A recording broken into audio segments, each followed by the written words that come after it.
Class 12 आपके पास relation continuity and differentiability में जो लास्ट टाइम हमने वीडियो जहाँ एंड की थी या जहाँ तक पढ़ा था, आज उससे आगे देखते हैं। लास्ट टाइम हमने क्या किया, कॉन्टिन्यूटी को समझा, उसकी डेफिनेशन को समझा, उसको ग्राफ के अकॉर्डिंग आप कैसे किसी फंक्शन को आप कंटिन्यूस बोलने वाले हैं, बिना ग्राफ्स का हम उसके जो डेफिनेशन कैसे सॉल्व करेंगे। तो ये सारी चीज़ें हमने कहाँ पढ़ ली थी, लास्ट वीडियो में समझ ली थी। आई होप कि आपको वीडियो समझ में आएगी अच्छे से। अगर आपने उसको ढंग से देखा होगा तो मुझे उम्मीद है कि आपको ज़रूर समझ में आई होगी।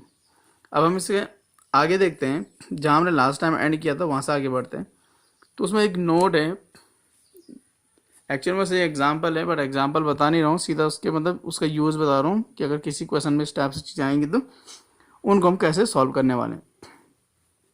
तो ये एक नोट है, let F of x equal to, ये बॉक्स फंक्शन बोलते हैं इसको, F of x equal to box function, step function, ये ग्रेटेस्ट इंटीजर फंक्शन, बहुत सारे इसके क्या है नेम है। तो let F of x equal to box X है, वेयर जो ये x है बॉक्स के अंदर denotes the greatest integer less than और इक्वल टू x। ये जो बॉक्स है ये शो करता है कि जो आपका जो x है वो क्या होगा, आपका ग्रेटेस्ट इंटीजर होगा, लेकिन लेस देन या तो x से लेस देन होना चाहिए या x से x के इक्वल होना चाहिए, और होना क्या चाहिए आपके पास, इंटीजर होना चाहिए। इसके बारे में आप लोग अच्छे से जानते हैं, ठीक है। तो अगर इस टाइप से कभी कोई क्वेश्चन आ जाए किसी में और आपको उसको कॉन्टिन्यूस सॉल्व करना है तो उसको देखें कैसे। उसके लिए 2 केसेस बनेंगे आपके पास। फर्स्ट केस है आपके पास कि limit x tends to C, C एक जनरल वैल्यू हो गई, F of x equal to limit x tends to C और बॉक्स एक्स है। तो जब आप इस पर लिमिट लगाएंगे यानी एक्स से जब आप सी पुट करेंगे तो आपको मिलेगा बॉक्स सी मिल जाएगा। एंड आपको पता है कि अगर मैं इसमें एक्स की जगह में सी पुट कर दूँ तो एफ ऑफ सी हो जाएगा, यहाँ कितना जाएगा सी हो जाएगा। तो यहाँ से आपको क्या दिख रहा है, ये लिमिट इक्वल टू क्या आ गया आपका वैल्यू ऑफ द फंक्शन आ गया सी पे। Hence the function is continuous at all real numbers not equal to integers। ठीक है, तो ये सारे क्या है, रियल नंबर्स पे क्या होता है आपका इक्वल होता है। लेकिन कहने का मीनिंग ये तब होगा जब आपका जो ये जो x मतलब ये जो c है, c क्या होगा, कोई एक इंटीजर होगा, यानी कि 1 होगा 2 होगा। तो इस केस में क्या हो गया आपका, ये सॉल्व हो जाएगा, यानी कि इंटीजर होना चाहिए, यानी कि -1 -2 है। आपको पता है ये सारे क्या होता है। केस सेकेंड है, मतलब यहाँ समझ में आया आपको, यानी इंटीजर वैल्यू होना चाहिए। इंटीजर वैल्यू का मतलब क्या होता है आपका, रियल नंबर से लेकिन इंटीजर के इक्वल नहीं है, यानी कि इंटीजर वैल्यू होना चाहिए। इंटीजर वैल्यू 1 2 3 या -1 -2 इस टाइप से अगर चीज़ आएंगी तो वो क्या हो जाएगा, उस केस में क्या होगा, कंटिन्यूस होगा। केस सेकेंड इसमें कि let C be an integer then we can find a sufficient small real number R. C एक इंटीजर तो है लेकिन हम लोग उसके लिए आर एक ऐसा नंबर फाइंड कर सकते हैं जिसकी वैल्यू ग्रेटर इक्वल टू क्या है, ग्रेटर देन क्या है, 0 है। सच दैट, और कुछ ऐसा होता है कि C minus R equal to C -1 होता है, whereas C plus R equal to कितना होता है आपका, सी होता है। ये बहुत जरूरी है समझने के लिए, बॉक्स के अंदर लिखे गए हैं। इन टर्म्स ऑफ लिमिट्स देखो कैसे करते हैं। लिमिट है X tends to C negative, यानी कि हम लेफ्ट हैंड लिमिट निकाल रहे हैं एफ ऑफ एक्स की, तो लिमिट एक्स टेंस टू सी हो जाएगा, यहाँ बॉक्स एक्स हो जाएगा इज इक्वल टू। अब होना क्या था, यहाँ हमने क्या पुट करेंगे आप उसको, जो इस टाइप से था लेफ्ट हैंड लिमिट में सीधी इसकी वैल्यू कितनी जाएगी आपकी, सी -1 होने जाएगी। And limit x tends to C positive, F of x equal to limit x tends to C positive box X is equal to. अब राइट हैंड लिमिट जब आप पुट करेंगे तो उसमें इसकी वैल्यू क्या हो जाएगी, सी हो जाएगी। तो इन दोनों का आपने एक तरह से आप अगर इनको आप लर्न करना चाहो तो लर्न कर सकते हैं कि बॉक्स फंक्शन में अगर आप किसी पॉइंट पे लेफ्ट हैंड लिमिट निकाल रहे हैं तो वो सी -1 हो जाएगा, सी पॉइंट पे निकाल रहे हैं जिस भी पॉइंट पे निकालेंगे, और अगर राइट हैंड लिमिट फाइंड करें तो वो कितना जाएगा आपका, सी हो जाएगा। इससे आपको क्लियरली दिख जाएगा कि left hand limit is equal to क्या नहीं है आपका, राइट हैंड लिमिट नहीं है। जब लेफ्ट इक्वल टू राइट नहीं है तो इसका मतलब लिमिट ही एग्जिस्ट नहीं कर रहा है। जब लिमिट एग्जिस्ट नहीं कर रहा तो गिवन फंक्शन क्या हो गया आपका, डिसकंटिन्यूस हो गया एट एवरी इंटीग्रल पॉइंट। तो किसी भी इंटीग्रल पॉइंट पर क्या हो जाएगा, डिसकंटिन्यूस हो जाएगा। तो इस चीज़ को आपने क्या करना, समझना है, और ज़्यादा से ज़्यादा इसको क्या करना, लर्न कर देना है। मतलब यानी कि अगर जब हम किसी क्वेश्चन में इसको सॉल्व करेंगे तो वहाँ को ज़्यादा प्रॉब्लम क्रिएट नहीं होगी। ठीक है, अब आगे बढ़ते हैं हम लोग। इसमें आपके पास algebra of continuous function, algebra of continuous function, यानी कि एलजेब्रा मतलब कि जैसे एडिशन हो गया, सब्ट्रैक्शन हो गया, मल्टीप्लिकेशन हो गया और डिवीजन किस टाइप से होगा कॉन्टिन्यूस फंक्शन का। तो इसमें एक थ्योरम है कि let F and G be 2 real functions. F and G आपके पास क्या है, टू रियल फंक्शंस हैं कॉन्टिन्यूस एट ए, और ए पे क्या है, दोनों कॉन्टिन्यूस हैं real number, function continuous at F real number C, sorry C पे क्या है कॉन्टिन्यूस है, इस सी पे क्या, सी क्या कोई भी एक रियल नंबर है। देन तो देन फर्स्ट ऐसा होता है कि अगर मैं इन दोनों फंक्शन को ऐड कर दूं, दोनों फंक्शन को क्या करते हैं हम लोग ऐड कर दें, तो वो भी क्या होगा आपका कॉन्टिन्यूस होगा सी पे। लेकिन कंडीशन क्या है कि जो एफ है वो खुद क्या होना चाहिए, उस पॉइंट पे कॉन्टिन्यूस होना चाहिए, जी को भी उस पॉइंट पे क्या होना चाहिए कॉन्टिन्यूस। और अगर हम उसके बाद हमने उसको अगर ऐड कर दिया तो ऐड करने के बाद जो फंक्शन आएगा वो भी कॉन्टिन्यूस होगा उसी पॉइंट पे। सेकेंड अगर हम उसको माइनस कर दें यानी सब्ट्रैक्ट कर दें, वो भी क्या होगा कंटिन्यूस होगा उसी पॉइंट पे। थर्ड वन है कि एफ इंटू जी, अगर उनका हम प्रोडक्ट फाइंड करें उस पॉइंट पे तो वो भी कॉन्टिन्यूस होगा।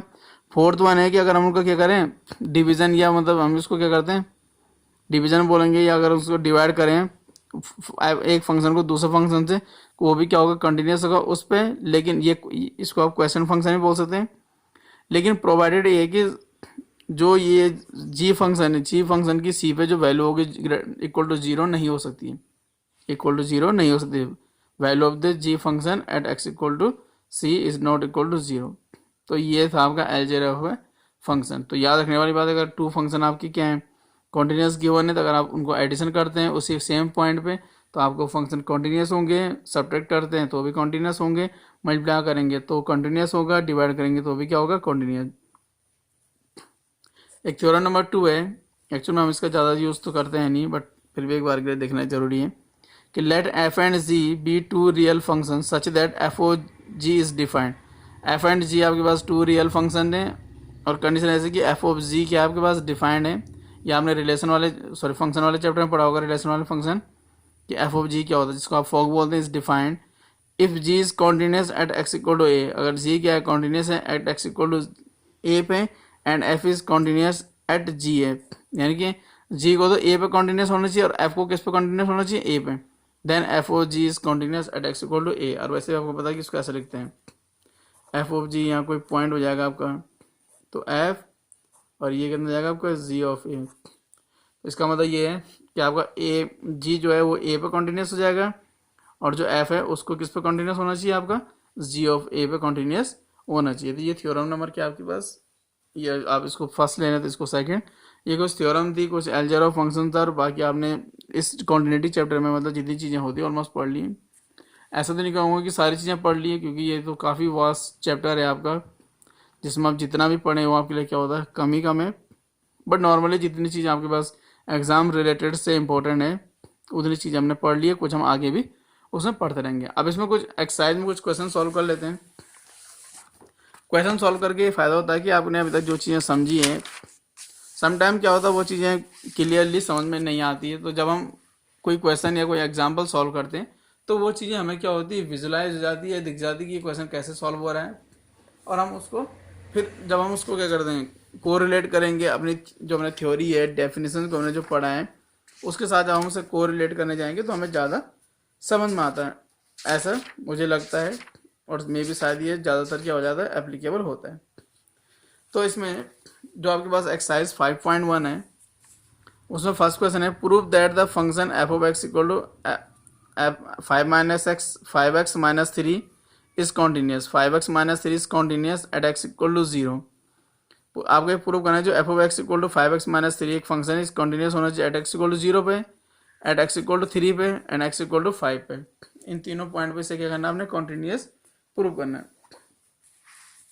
तो अगर आप मैं ध्यान से देखो तो पहले हम इसको किस पे सॉल्व करने वाले हैं, चलो पहले गिवन लिख देते हैं कि गिवन फंक्शन है आपके पास, गिवन फंक्शन है F of x equal to 5x minus 3। First part में प्रूव करें हम लोग 0 पर, तो एट एक्स इक्वल टू कितना जाएगा आपके पास 0। तो एट एक्स इक्वल टू 0 पे जो है आपके पास f at x equal to 0 पे एफ ऑफ एक्स की जो वैल्यू है वो फाइंड कर लेते हैं। तो अगर आपने x इक्वल टू पुट किया 0 तो ये हो जाएगा 5 into 0 minus 3 that become minus 3। And अब हम क्या करेंगे 0 पर लिमिट फाइंड करें, तो लिमिट हो जाएगा आपके पास x tends to 0, f of x direct limit find कर रहे हैं तो लिमिट x टेंस टू 0 और यहाँ एफ ऑफ एक्स की वैल्यू जाएगी आपके पास 5x माइनस 3। आपको पता है x का मैं 0 पुट करना माइनस 3, ये कितना जाएगा आपका माइनस 3। तो आपको क्लियरली दिख रहा होगा कि देयरफॉर कि जो लिमिट है ज़ीरो पे, जो फंक्शन की क्या लिमिट है 0 पॉइंट पे, वो किसके इक्वल आ रही है, जो फंक्शन की वैल्यू है 0 पॉइंट पे, वो दोनों क्या आ रहे हैं, इक्वल आ रहे हैं। इसका मतलब क्या हो जाएगा आपके पास 10 f of x is continuous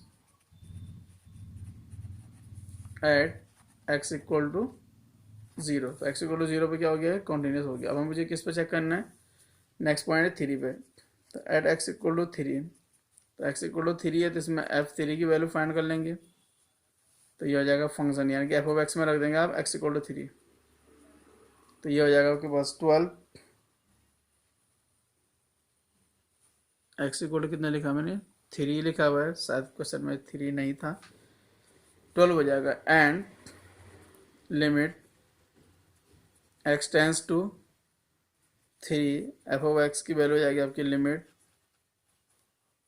x tends to 3, और यहाँ एफ ऑफ एक्स की वैल्यू है 5x minus 3, that is 5 into 3 minus 3, और ये 5 3 से 15 माइनस 3 कितना होता है 12। तो therefore limit limit x tends to 3 f of x equal to कितना जाएगा आपका, फंक्शन की वैल्यू 3 पे कितना आ रहा है 12 आ रहा है। तो इसका मतलब क्या हो जाएगा 10 f of x is continuous at x equal to 3। और ऐसे ही आप इसका क्या कर सकते हैं, जो last part x equal to 5, उस पर आप क्या कर सकते हैं, खुद प्रूव कर सकते हैं। सो उसको आप लोग क्या करेंगे, खुद सॉल्व करेंगे। इसके बाद कोई नेक्स्ट क्वेश्चन देखते हैं इसमें, क्लास 12। इसके बाद आपके पास सेकंड क्वेश्चन है, examine the continuity of the function F of x equal to 2x square minus 1 at x equal to 3। तो एक्स इक्वल टू 3 पे आपको इस फंक्शन को एग्जामिन करना है। एग्जामिन मीन्स आपको ये पता करना है कि कॉन्टिन्यूस है या नहीं है। तो गिवन हो जाएगा आपके पास f of x equal to 2x square minus 1। Check कर रहे हैं हम लोग किस पॉइंट पे, at x equal to 3 point पे। तो हम लोग क्या करेंगे, f3 फंक्शन की वैल्यू फाइंड कर लेंगे 3 पे। तो 2 ये हो जाएगा 3 स्क्वायर माइनस 1, एफ ऑफ 3 हो गया आपके पास। और आपको पता है कि जो 3 स्क्वायर होता है कितना 9 माइनस 1, तो ये हो जाएगा एफ ऑफ 3 की वैल्यू जाएगी, सॉरी ये 2 है, 9 2 जा 18 माइनस 1, ये हो गया आपको कितना 17। एंड अब लिमिट फाइंड कर लेते हैं किस पे, 3 पॉइंट पे। तो limit x tends to 3 f of x is equal to limit x tends to 3 and f of x की वैल्यू है 2x स्क्वायर माइनस 1। तो आपको क्या करना है, एक्स की जगह कितना पुट कर देना 3 स्क्वायर माइनस 1, 3 स्क्वायर कितना होता है 9 माइनस 1, 9 2 जा 18 माइनस 1, और ये कितना हो गया आपका 17। तो आपको दिख रहा है कि जो फंक्शन की वैल्यू है वो भी 17 है, और जो लिमिट आया है एक्स इक्वल टू 3 पे वो भी कितना आ गया आपका 17 है। इसका मीनिंग क्या होता है कि limit x tends to 3 f of x equal हो जाएगा एफ ऑफ 3 इक्वल टू कितना 7। तो लिमिट इक्वल टू क्या हो गया, वैल्यू ऑफ द फंक्शन, और उनकी दोनों की क्या है जो कॉमन वैल्यू वो इक्वल आ गई। तो ये हो जाएगा 10 एफ ऑफ एक्स इज, अब एफ ऑफ एक्स क्या आपके पास फंक्शन है, तो गिवन फंक्शन इज कॉन्टीन्यूस हो जाएगा, continuous at x equal to किस पॉइंट पे 3 पॉइंट पे। तो ये कॉन्टीन्यूस हो गया। ठीक है, इसके बाद नेक्स्ट क्वेश्चन इसमें देखते हैं, देखिए इंपॉर्टेंट से क्वेश्चन लेते हैं। नेक्स्ट है आपके पास 5th नंबर पे क्वेश्चन है, is the function f defined by, f of x equal to है, एक फंक्शन है एफ जो इस तरह से डिफाइंड है कि एफ ऑफ एक्स की वैल्यू एक्स होगी इफ एक्स जब लेस देन इक्वल टू 1 होगा, और एफ क्या होगा आपका, एफ ऑफ एक्स की वैल्यू 5 होगी जब एक्स जो है वो ग्रेटर देन कितना होगा आपका 1 होगा। ठीक है, तो ये हो जाएगा आपके पास गिवन, काफ़ी इंपॉर्टेंट है। एफ ऑफ एक्स की वैल्यू हो गई आपके पास एक्स, और ये हो गया आपका x less than equal to 1 हो गया। नेक्स्ट है 5 है इफ एक्स ग्रेटर देन 1 हो गया। मुझे किस पर चेक करना, फर्स्ट पॉइंट है आपका 1 पर चेक, 0 पर चेक करना। तो यहाँ हो जाएगा at x equal to zero. तो मैं चेक करने वाला हूँ इसकी कॉन्टिन्यूटी किस पे, 0 पॉइंट पे। तो ये हो जाएगा at x equal to zero पे हो जाएगा आपके पास।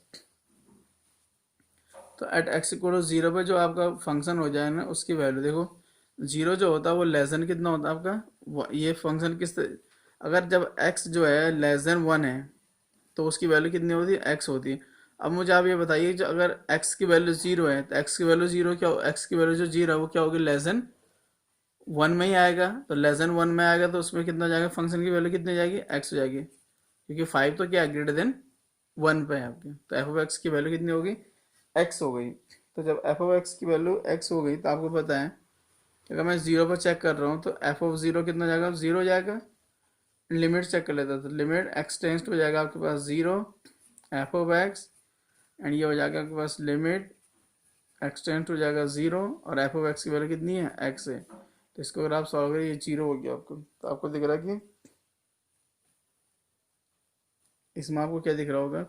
अगर चलो आप अगर इसको लेफ्ट हैंड लिमिट या राइट हैंड लिमिट के थ्रू करना चाहते हैं तो उसके लिए क्या कर सकते हैं, आज इस पर क्या कर सकते हैं, नेगेटिव साइन लगा सकते हैं। जब नेगेटिव लगाएंगे ना, एक्स की वैल्यू जब क्या होगी, जीरो के जब एक्स क्या होगा, जीरो के लेफ्ट में होगा तब भी फंक्शन की वैल्यू एक्स ही होने वाली थी, वो 0 हो जाएगा। और अगर मैं इसकी राइट हैंड वैल्यू फाइंड करूँ, यानी कि जब 0 के राइट में फंक्शन होगा तो इसमें तो कोई चेंज नहीं होने वाला, क्योंकि आपको पता है कि फंक्शन की वैल्यू तो यही रहने वाली है। तो ये हो जाएगा limit x tends to 0 positive, और ये हो जाएगा यहाँ पे एक्स। तो इसकी वैल्यू यहाँ 0 पुट करेंगे तो 0 हो जाएगा। तो आपको यहाँ से समझ में आ रहा है कि limit x tends to 0 negative, यानी कि left hand limit is equal to जाएगा limit x tends to 0 positive F of x, और यहाँ हो जाएगा वैल्यू ऑफ द फंक्शन, ये सब कितना आ गया आपका 0। और जब ये सारी चीज़ें इक्वल हो गई तो इसका मीनिंग ये हो जाएगा कि 10 f of x is continuous. अब एफ ऑफ एक्स ना लिखना चाहता आप सिर्फ एफ लिख सकते हैं, f is continuous at x equal to 0। तो ये एक्स इक्वल टू 0 पे क्या हो गया आपका, कॉन्टीन्यूस हो गया फंक्शन। ऐसे अब अगर आप मूव करें आगे तो आपको किस पे निकालनी है वैल्यू, अब आपको चेक करना है 1 पे। अब आपको वैल्यू किस पे चेक करनी है, 1 पे चेक करनी है, क्योंकि आपको किस पे चेक करना है, 1 पे कॉन्टीन्यूस प्रूव करना है। तो इसके लिए क्या करेंगे हम लोग, अगर आप इसी में देखें, इसके लिए क्या करेंगे, यहाँ लिख देंगे एट एक्स इक्वल टू 1। तो एक्स इक्वल टू 1 पे जो है आपको पता है कि अगर x की वैल्यू 1 के लेफ्ट में होगी तो कितना हो जाएगा आपका, x हो जाएगा। और जब x की वैल्यू 1 के राइट में होगी तो उसकी वैल्यू कितनी आ जाएगी, 5 आने वाली। तो यहाँ हो जाएगा आपके पास लिमिट x टेंस टू, यानी कि लेफ्ट हैंड लिमिट फाइंड कर रहे हैं, तो लिमिट हो जाएगा x टेंस टू 1 नेगेटिव, और एफ ऑफ एक्स की वैल्यू कितनी है, जब x 1 के लेफ्ट में होगा तो यहाँ हो जाएगा x, तो 1 रखेंगे तो ये कितना हो जाएगा आपका, 1 आ जाएगा। ऐसे अगर मैं चेक करूँ limit x tends to 1 positive, यानी कि 1 के राइट में चेक करूँ, तो 1 के राइट में क्या दिख रहा है आपको, 1 के राइट का मीनिंग ये है जब x की वैल्यू 1 से बड़ी होगी। तो जब x की वैल्यू 1 से बड़ी होगी, ये ग्रेटर होगी, तो उस केस में एफ ऑफ एक्स की वैल्यू कितनी आ गई, 5 आ गई। तो यहाँ कितना हो जाएगा आपके पास, ये हो जाएगा आपका 5। अब यहाँ 5 में तो 1 पुट नहीं कर सकते, ये हो गया आपका। तो इसका मतलब है कि जो आपके पास जो राइट हैंड लिमिट है वो कितनी आ गई आपके पास, 5, और लेफ्ट हैंड लिमिट कितनी आ गई आपके पास, 1। तो यानी कि therefore limit x tends to 1 negative f of x does not equal to limit x tends to 1 positive. और ये दोनों वैल्यू क्या नहीं है, इक्वल नहीं आ रही है। जब ये दोनों वैल्यू इक्वल नहीं है तो इसका मीनिंग ये हो जाएगा आपके पास कि दस f is not continuous, f is not continuous at x equal to कितना, 1। तो एक्स इक्वल टू 1 पे जो है आपका फंक्शन कॉन्टीन्यूस नहीं है। अब हम चेक करते हैं किस पे, एक्स इक्वल टू 2 पे। तो अगर आप ध्यान से देखेंगे x इक्वल टू 2 है, तो जो x इक्वल टू 2 है इसमें जो फंक्शन की वैल्यू हो जाएगी वो कितनी हो जाएगी, 5। क्योंकि आपको लिखा हुआ था कि जब x की वैल्यू ग्रेटर देन 1 होगी तो यहाँ एफ ऑफ एक्स की वैल्यू कितनी हो जाएगी, 5 हो जाएगी। और आपको पता है कि जो 5 होता है, जो 2 है वो ग्रेटर देन कितना होगा, 1 होगा। 1 के लेस में तो हो ही नहीं सकता आपको, तो ये हो जाएगा। तो इस पर हम लोग क्या करेंगे, लिमिट फाइंड कर लेंगे, लेफ्ट हैंड लिमिट। तो एफ ऑफ एक्स ये हो जाएगा आपके पास 2 negative f of x is equal to, अब चाहे मैं 2 के नेगेटिव में देखूंगा या 2 के पॉजिटिव में देखूँ, मुझे एफ ऑफ एक्स की वैल्यू 5 ही दिखने वाली है। तो यहाँ वैल्यू पुट करेंगे तो 5 आएगा। इसके right hand limit x tends to 2 positive है, एफ ऑफ एक्स है, लिमिट एक्स टेंस टू है 2 पॉजिटिव, इस राइट में भी इसकी वैल्यू कितनी आएगी 5, तो ये कितना हो जाएगा आपको 5। तो यहाँ आपको दिख रहा होगा कि limit x tends to 2 negative f of x is equal to limit x tends to 2 positive F of x, और जो वैल्यू ऑफ द फंक्शन है कितना 2 पे, वो भी कितना हो जाएगा 5। तो सॉरी इसको 5 लिख देते हैं क्योंकि उसकी वैल्यू भी क्या है कांस्टेंट है, तो उसने भी कितना आना है आपके पास 5 ही आना है। तो इसका मतलब हो जाएगा आपको implies f is continuous at x equal to किस पे 1 पे। तो एक्स इक्वल टू 1 पे आपका फंक्शन क्या आ गया कॉन्टीन्यूअस आ गया, और x equal to 1 sorry x equal to 2 पे कॉन्टीन्यूअस है, एक्स इक्वल टू 1 पे डिसकॉन्टीन्यूअस है, और एक्स इक्वल टू 0 पे भी क्या था कॉन्टीन्यूअस था। ठीक है, तो आई होप कि आप इस टाइप से इसके क्वेश्चन को अटेम्प्ट कर सकते हैं, और इसमें बहुत सारे इंपॉर्टेंट क्वेश्चन हैं, और किसी होगा हम किसी और मेथड से भी सॉल्व करने वाले हैं, तो वो सारी चीज़ें आपको नेक्स्ट वीडियो में मिल जाएगी। Thank you class 12th।